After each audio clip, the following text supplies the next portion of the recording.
सावित्री सब्जी लेने बाजार गई होती है कि तभी उसकी नजर मिनी स्कर्ट पहनकर बाइक पर जा रही एक लड़की पर जाती है जिसकी पूरी टांगे दिखाई दे रही थी। ये देख सावित्री अपनी आंखें बंद करते हुए कहती है, छी छी, शर्मो हया तो जैसे बेची खाई है आजकल की लड़कियों ने। कैसे कैसे कपड़े पहनकर घूमती हैं। अरे इतने छोटे कपड़े तो हमारे जमाने में 5 साल की बच्चियां भी नहीं पहनती थी, जितनी अब 25 साल की पहनती हैं। बुड़बुड़ाते हुए सावित्री घर आती है जहाँ वो टीवी पर सूर्य ग्रहण की खबर देखती है। क्या आज सूर्य ग्रहण है? ठीक है, तो जब तक ग्रहण है कोई भी खाना नहीं खाएगा। और तू बड़ी बहू, तू खाने में तुलसी के पत्ते डाल दे। सर पर घूंघट ओढ़े रेखा मुंडी हिलाती है। कुछ देर बाद सूर्य ग्रहण लग जाता है। तभी रेखा का पति ऑफिस से थका हारा घर आता है और फ्रिज में से ब्रेड जैम लगाकर खाने लगता है। ये देख सावित्री गुस्से में चिल्लाती हुई कहती है, हे राम, कर दिया ना अपशगुन, भला ग्रहण में कौन खाना खाता है? क्या माँ, अब भूख लग रही है तो कुछ खाओ भी ना क्या? ठीक है तो कह रहा है वो। अब ये सब पुराने विचारों को त्याग भी दो सावित्री। आप तो चुप ही रहिए। और तू बड़ी बहू, यहाँ खड़ी खड़ी मेरी शक्ल क्या देख रही है? तू इसे रोक नहीं सकती थी? माँ जी वो मैं। अब क्या बकरी की तरह मैं कर रही है? अपना पल्लू ठीक करिए सर से, खिसकना नहीं चाहिए। बहुएं जितनी मर्यादा में रही उतनी ही अच्छी लगती हैं। अरे हम भी थे, जितना मर्जी काम करते थे, लेकिन मजा आले कि कभी घूंघट सर से सरका हो। 3-3 मटके पानी के कुएं से उठा कर लाना, भैंसों का खेतों का सब काम देखना। कितना काम होता था हमारे जमाने में। लेकिन एक आजकल की बहुओं को तो आटा गूंथने से लेकर बर्तन धोने तक हर काम के लिए बस एक मशीन चाहिए। और छोटे छोटे कपड़े पहनकर इनसे किटी पार्टी करवा लो बस। लेकिन मेरे घर में ये सब नहीं चलेगा। मेरे घर में बहुएं हमेशा घूंघट में और साड़ी में ही रहेंगी। इसलिए ध्यान रहे, आगे से ये पल्ला खिसके ना तेरे सर से। ची माँ जी, ध्यान रखूंगी। ये है सावित्री देवी, जिसे मॉडर्न कपड़ों वाली लड़कियां बिल्कुल भी पसंद नहीं थी। सावित्री के 2 बेटे थे। बड़े बेटे की शादी हो चुकी थी। बड़ी बहू रेखा बिल्कुल अपनी सास के कहे पर चलती थी, लेकिन फिर भी सावित्री उससे कभी खुश नहीं रहती थी। वो उसके किसी न किसी काम में कमी निकाल ही देती थी। एक रोज जब रेखा अपने कमरे में दिन में आराम कर रही थी तो सावित्री अचानक से उसके कमरे में आती है। तब रेखा करवट बदल रही होती है, जिससे उसकी कमर दिख जाती है। ये देख सावित्री जोर से चिल्लाती है, छी छी छी छी छी छी छी, बस इसी बात का डर था मुझे। सारी शर्मो हया बेच खाई है। माँ जी आप, लेकिन हुआ क्या? क्या होना है? करवट लेते वक्त तेरी कमर दिखी कैसे? आज के बाद ऐसा हुआ ना तो अच्छा नहीं होगा बहू। और इस तरह बंदिशों में रेखा ने अपनी शादी का पूरा 1 साल काट लिया। और उसकी फर्स्ट एनिवर्सरी पर उसका देवर राहुल दिल्ली से काम पूरा। भाभी, मुझे ना आप सबको कुछ बताना था, तो मुझे लगा इससे अच्छा दिन भला क्या ही होगा। वो मेरे ऑफिस में मेरे साथ संध्या काम करती है, अच्छे परिवार से है, अच्छा कमाती भी है, और मैं उससे शादी करना चाहता हूँ। मतलब लव मैरिज? हाँ माँ, लव मैरिज। क्यों, कोई प्रॉब्लम है? नहीं नहीं, मुझे भला क्या दिक्कत होगी? तुझे पसंद है लड़की तो फिर हमें भी पसंद है। अरे सावित्री का सिद्धांत भी समझ नहीं आता। जो डरता है तो उसे और डराती है, और जो सुनता ही नहीं उसकी बात झट से मान जाती है। चुप करिए जी। अब उस शहरी लड़की के पीछे अपने बेटे को तो नहीं खो सकती ना, कहीं उसके लिए सब छोड़कर ही चला गया तो। इसीलिए तो चुपचाप इस शादी के लिए हाँ कर दी। एक बार घर में आ गई तो फिर रेखा और उसमें कोई फर्क नहीं कर पाएंगे। सावित्री अपने छोटे बेटे की शादी के लिए मान जाती है। वो 1 महीने बाद दोनों की शादी करवा देते हैं। शादी के बाद दिल्ली से कानपुर कार में आते आते भारी भरकम लहंगे में संध्या काफी थक जाती है और वो एक जगह होटल के पास गाड़ी रुकवाती है। ड्राइवर, गाड़ी रोको, मुझसे और ये नहीं पहना जा रहा ये भारी भरकम लहंगा। राहुल तुम यही रुको, मैं अभी चेंज करके आती हूँ। कुछ देर बाद गाड़ी आकर उसके ससुराल रुकती है। फिर पीछे से संध्या स्कर्ट और टॉप पहनकर सर पर शादी का दुपट्टा लिए निकलती है। संध्या को इस रूप में देखकर सभी हैरान रह जाते हैं। राहुल बेटा, ये सब बेटा 2 जोड़ी में लड़की मांगी थी, इसका मतलब ये नहीं कि ये सचमुच ही 2 जोड़ी में आ जाएगी। वो माँ, दूर का सफर था ना, और इसने लौटते वक्त लहंगे पर ही वॉमिट कर दी, इसीलिए जो इसके हाथ में लगा इसने पहन लिया। ये राहुल का बच्चा झूठ क्यों बोल रहा है? चलो संध्या, माँ के पाँव छुओ। हैं? अरे नहीं नहीं, तुम रहने दो। अगर तुम झुकी तो न जाने क्या क्या झुक जाएगा। ओह थैंक्स।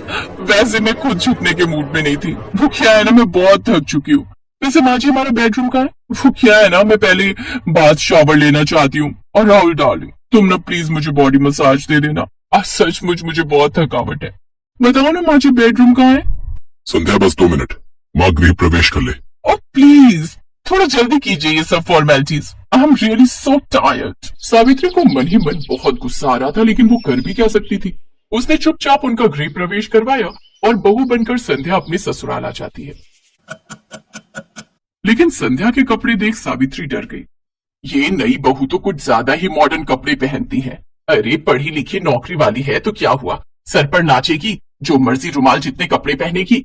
कहीं कल मुंह दिखाई पर इसने कुछ बेढंगे से कपड़े पहन लिए तो नहीं नहीं नहीं, इसे मुझे ठीक करना ही होगा। ये सोचकर सावित्री संध्या के कमरे में जाती है। अरे नई बहू, दिखा तो कल मुंह दिखाई पर क्या पहनने वाली है। ये वाली साड़ी कैसी है माँ जी? अच्छी है लेकिन काला रंग, शादी के बाद ये सब रंग ना कुछ अच्छे नहीं लगते। और वैसे भी ये सिर्फ ब्लैक नहीं है, देखो इसके बॉर्डर पर रेड कलर भी है।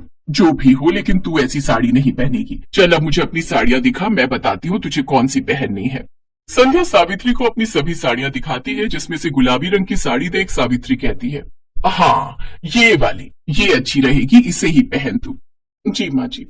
शादी के तुरंत बाद सास का ऐसा बदलता रवैया देख संध्या हैरान थी। सावित्री ने संध्या की साड़ी तो देख ली, लेकिन वो ये नहीं जानती थी कि उसका ब्लाउज कितना हॉट बना है। शाम को मुंह दिखाई पर संध्या वो गुलाबी साड़ी हॉट ब्लाउज के साथ पहनती है। ये देख सावित्री उसकी साड़ी अच्छे से बांधती है। अरे बहू, ये सर पर पल्ला कर ले, सब मेहमान आएंगे ना तो उनके सामने यूं सर ढके घूमना अच्छा नहीं लगता। संध्या साड़ी पहनकर सर पर घूंघट रख कर बाहर आती है। ये देख मोहल्ले की औरतें बात करती हैं।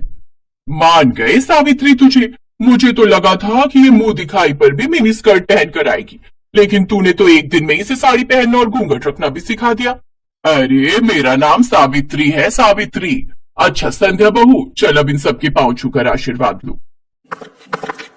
सावित्री सबके पांव छूकर आशीर्वाद लेती है, लेकिन संध्या ये नहीं जानती थी कि उसकी सास किस खेत की मूली है। एक बार जो उसने साड़ी पहन ली तो फिर वेस्टर्न कपड़ों का नंबर तो कभी आने वाला है ही नहीं।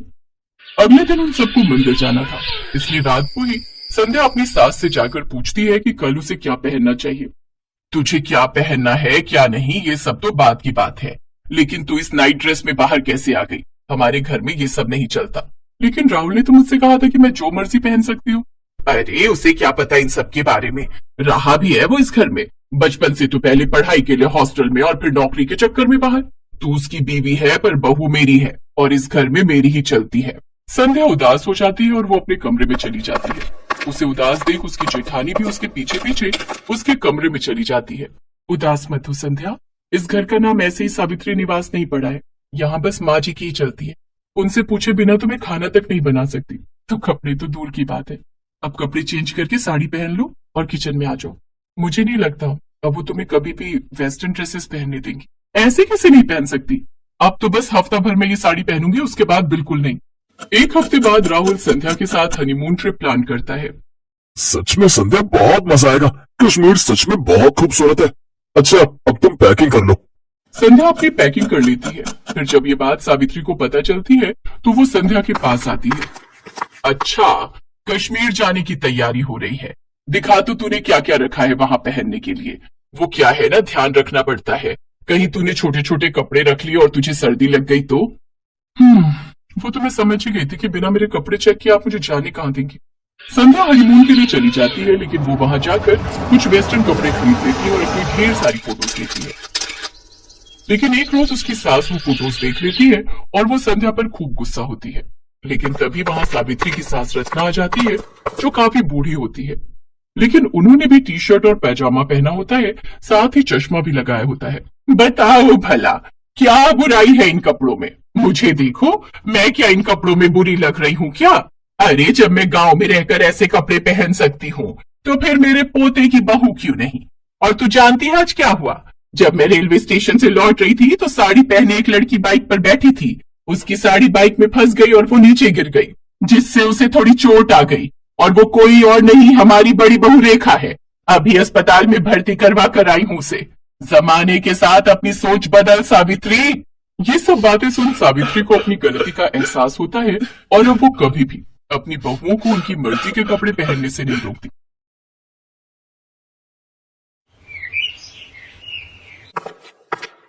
आज फिर इन दोनों बहनों ने इतनी पी ली कि इन्हें चलने तक का भी होश नहीं। गलती मेरी ही है, बिन माँ की बच्चियों को प्यार देने की चाह में इतना सर चढ़ा लिया कि इनके सही बुरे पर ध्यान ही नहीं दे पाया।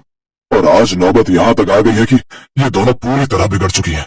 अपनी दोनों जवान बेटियों की हरकतों को देखते हुए धनराज सेठ उनके लिए लड़के तलाशने शुरू कर देता है। फिर कुछ दिनों में उनकी शादी अपने बराबर के घराने में कर देता है, जहां उनकी सास राजरानी हाथों में आरती की थाली लिए उनका स्वागत करती है, जिसे देख सुनैना और मलाइका अपने घूंघट को हटाते हुए कहती हैं, ओफो सासू मॉम, अब ये सब तामझाम बंद भी करो। हम ससुराल आएंगे, कोई सरहद पर जंग लड़ने नहीं आई है जो आप ये सब ड्रामे कर रही हैं। ये कहकर दोनों बहनें बिना कलश गिराए ही अपने कमरे में चली जाती हैं। उनका ऐसा व्यवहार देखकर राजरानी और उसके बेटे निखिल और रोहित हैरान रह जाते हैं। अगले दिन वो दोनों सुबह 10 बजे सोकर उठती हैं। फिर राजरानी उनसे कहती है, अरे ये क्या बहुओं, अभी तक तुम दोनों नहाई नहीं। आज तुम दोनों की पहली रसोई है जिसमें तुम्हें मीठा बनाना है। चलो जल्दी से नहा लो। लेकिन सासू मॉम, हमें तो करछी पकड़नी तक नहीं आती, हमें तो सिर्फ मीठा खाना आता है, बनाना नहीं। और वैसे भी घर में नौकर है ना, तो ये उनका काम है। हमने तो आज तक अपने घर के किचन में भी कदम नहीं रखा। बेटा, घर में भले ही हर काम के लिए नौकर है, लेकिन घर का खाना तो घर की लक्ष्मियों को ही बनाना चाहिए। माँ बिल्कुल सही कह रही है। और वैसे भी शादी के बाद अपनी पहली रसोई में मीठा बनाना एक रस्म है जो हर बहू निभाती है। ओफो, मायके में हमारा बाप कम था जो अब यहाँ तुम दोनों भी लेक्चर देने लग गए। Live it. अरे सुनैना, चलो जल्दी से रेडी होकर बाहर पूल में आ जाओ। आज हम दोनों जी भरकर स्विमिंग करेंगे। कुछ देर बाद दोनों बहनें सब घर वालों और नौकरों के सामने स्विमिंग ड्रेस पहनकर आती हैं और पूल में जाकर नहाने लगती हैं। अपनी बहुओं की ऐसी बेशर्मी देख राजरानी का तो सर शर्म से झुक जाता है। ये दोनों की दोनों तो मेरी नाक कटवा कर रहेंगी। हे भगवान, मेरे घर की इज्जत अब तेरे हाथ में है। राजरानी एक धार्मिक महिला थी, साथ ही वो समाज सेविका भी थी। उसका खुद का एक बड़ा एनजीओ था जिससे शहर की बड़ी बड़ी हस्तियां जुड़ी हुई थी। ऐसे ही कुछ दिन बीतते हैं। मलाइका और सुनैना अपने ससुराल के प्रति कोई जिम्मेदारी नहीं समझती थी।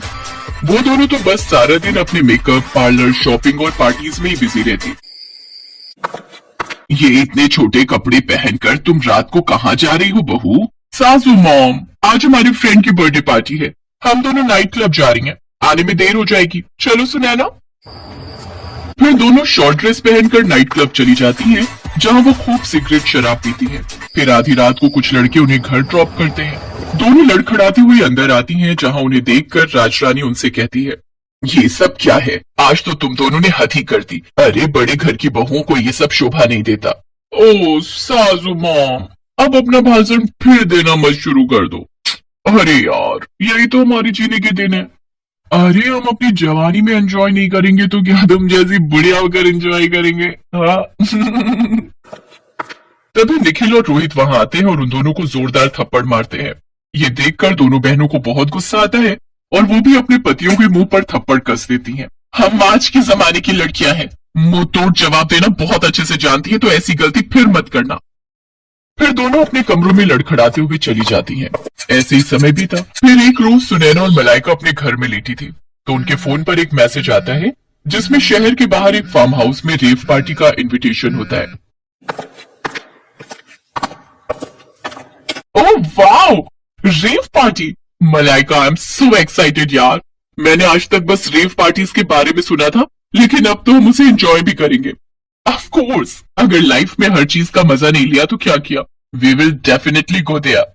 दोनों बहनें खुश हो जाती हैं और शाम को तैयार होकर अपनी कार लेकर वहां पहुंच जाती हैं। पुलिस से छुपकर उस फार्म हाउस पर हो रही पार्टी में शराब, सिगरेट, ड्रग्स से लेकर सुख की हर चीज शामिल होती है। वो दोनों उस दिन ड्रग्स का सेवन भी करती हैं, जिससे उनका सर पूरी तरह घूम जाता है और वो एक अलग ही दुनिया में होती है। तभी एक लड़का जो कि नशे में होता है, मलाइका को गलत तरीके से छूने की कोशिश करता है। तभी कुछ पल के लिए लाइट चली जाती है और जब लाइट आती है तो वो लड़का जो मलाइका को छेड़ रहा था वो मरा हुआ जमीन पर पड़ा होता है। कुछ ही देर में उस पार्टी में पुलिस छापा मारती है और सबको अरेस्ट कर लेती है। अगले दिन राजरानी अपने बेटों के साथ जेल पहुंचती है। सासू मॉम, निखिल, हमने सचमुच किसी का मर्डर नहीं किया, हमें बचा लो सासू मॉम, प्लीज हेल्प अस। हाँ रोहित, हमारा ट्रस्ट करो, हमें फंसाया जा रहा है। हमसे बहुत बड़ी गलती हो गई जो हम उस पार्टी में गए। आज के बाद हम कोई पार्टी नहीं करेंगे और ये सब काम सच में छोड़ देंगे। तुम दोनों को अपनी गलती का एहसास हो गया, यही काफी है। आकाश, यहाँ आ जाओ। और इंस्पेक्टर साहब, आप छोड़ दो इन्हें। जी मैडम। ये लड़का तो जिंदा है। हाँ, ये सब हमारे प्लान था, तुम दोनों के अगले ठिकाने लगाने के लिए। दरअसल ये सारा प्लान राजरानी और उसके बेटों का था, जो उन्होंने अपनी बहुओं को सबक सिखाने के लिए किया था। उन्होंने ही अपनी पहुंच का इस्तेमाल करते हुए इस पार्टी का आयोजन किया और ये सब ड्रामा रचा। लेकिन इससे मलाइका और सुनैना को अच्छा सबक मिला और वो दोनों अब बेशर्म से संस्कारी बहुएं बन गई, जो अपने परिवार के साथ अच्छे से अपनी गृहस्थी चलाने